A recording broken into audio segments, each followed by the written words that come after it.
అందరికీ నమస్కారం. ఈ వివాహం అనే వైదిక సంప్రదాయంలో వధువు లేక వరుడు యొక్క వారి వారి మేనమామలు, అలాగే వరుని యొక్క అక్క చెల్లెలు అంటే ఆడపడుచులు ప్రధాన పాత్ర పోషిస్తారు. పెళ్లి కొడుకు లేదా పెళ్లి కూతుర్ని చేయటం దగ్గర నుంచి వివాహ తంతు ముగిసే వరకు కూడా వారి పాత్ర ప్రత్యక్షంగానో పరోక్షంగానో ఉంటూనే ఉంటుంది. ఈ ఒక్క వివాహ విషయంలోనే కాదండి, ప్రతి శుభకార్యంలోనూ కూడా వీళ్ళ ప్రాముఖ్యత ఎక్కువగానే ఉంటుంది. ముందుగా మేనమామ పాత్ర చూద్దాం. అమ్మకి సోదరుడు అంటే పెద్ద కానీ చిన్న కానీ ఆ సోదరుడి పాత్ర సోదరి పెళ్లి దగ్గర నుంచి ప్రారంభమవుతుంది. సోదరిని పెళ్లి చేసుకోపోయే వరుడు స్నాతకం సమయంలో కాశీకి వెళ్తున్నానని చెప్పినప్పుడు అతన్ని కాశీ ప్రయాణం ఆపుకోమని, తన సోదరిని వివాహం ఆడి గృహస్థాశ్రమం స్వీకరించమని చెప్తాడు. అట్లాగే వధువు మేనమామ గౌరీ పూజ అవ్వగానే పెళ్లి కూతుర్ని వివాహ మంటపానికి గంపలో తీసుకొస్తాడు. అట్లాగే సోదరి లాజహోమం దగ్గర, తర్వాత సోదరి అత్తగారింటికి వెళ్ళినప్పుడు మరునాడు ఏర్నాళ్ళు తీసుకెళ్ళటం కూడా సోదరుడే చేస్తాడు. ఈ విధంగా ఇప్పటివరకు సోదరుడి పాత్ర పోషించి, సోదరికి పిల్లలు పుట్టిన తర్వాత ఆ పిల్లలకి మేనమామ పాత్ర పోషిస్తాడు. పిల్లలకి పుట్టి వెంట్రుకలు తీయించడం దగ్గర నుంచి ప్రతి క్రతువులోనూ అంటే అన్నప్రసన వేడుక, ఆడపిల్ల అయితే రజస్వలైనప్పుడు ఆడపిల్లలకి చెవులు కుట్టించటం, మగపిల్లాడికి ఉపనయనం సమయంలో చెవులు కుట్టటము, బటువు ఇవ్వటము, ఈ విధంగా వివాహ సమయం వరకు ప్రతి వేడుకలోనూ ఎంతో బాధ్యతాయుతమైన పాత్ర పోషిస్తాడు మేనమామ. ఇది మేనమామ ప్రత్యేకత.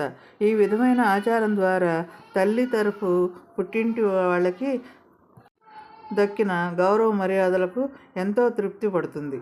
అంతే కదండి, ఏ ఆడపిల్ల అయినా పెళ్ళైన తర్వాత తన పుట్టింటి వాళ్ళని అత్తింటి వాళ్ళు గౌరవిస్తే ఎంతో తృప్తిగా ఉంటుంది.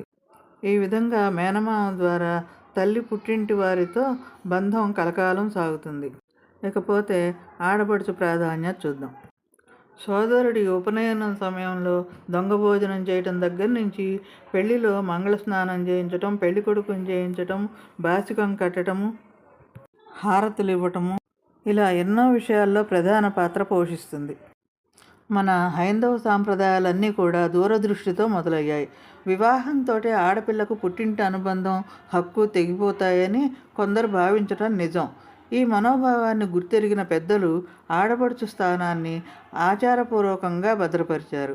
శుభాశుభ కార్యాలలో అంటే శుభమైనా సరే అశుభమైనా సరే ఆ కార్యాల్లో ఆడపడుచుకి అగ్రస్థానం కల్పించారు. మన పూర్వీకులకు ఎంతటి దూరదృష్టి ఉందో చూసారా. సోదరుల పెళ్లికి ఆడపడుచు కట్నం ఇవ్వటం అందరికీ తెలిసిందే. అంతేకాదు, శుభకార్యాల్లో ఆడపడుచు అధికారం హర్షదాయకమే. మరి వివాహంతో ఆడపిల్ల అనుబంధం అమ్మా నాన్నలతో దూరం కాదు, మరి కాస్త పెరుగుతుంది కూడా. అత్తగారింట్లో కోడలి స్థానంలో నడవాల్సిన తీరు, తెన్ను తెలియపరచవలసిన బాధ్యత అమ్మా నాన్నలదే కదా. కొత్త దంపతుల మధ్య తలెత్తే ప్రణయకోపాలు, చిరు సమస్యలు చక్కబరచవలసింది కూడా అమ్మా నాన్నలే. అసలు ఆడపిల్లకు ఉండే ఒక ప్రత్యేకమైన విలక్షణం ఏమంటే, పెళ్లి కాబోయే ముందు రోజు వరకు అమాయకత్వంతో కనిపించిన అమ్మాయి మొగుడి చేతిని తాకగానే ఆరిందలాగా మారిపోతుంది.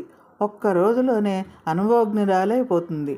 ఆలంబన అందగానే ఆడది మరో రూపానికి మార్పు చెందుతుంది. అందుకే ఆడపిల్లని పూలతీగతో పోలుస్తారు. కళ్యాణ శుభకార్యాల్లో ఆడపడుచు చేతనే చాలా శుభకార్యాలు చేయిస్తారు. లాంఛనాల పేరుతో కూడా ఆడపడుచుకు చాలా ముట్ట చెబుతారండోయ్.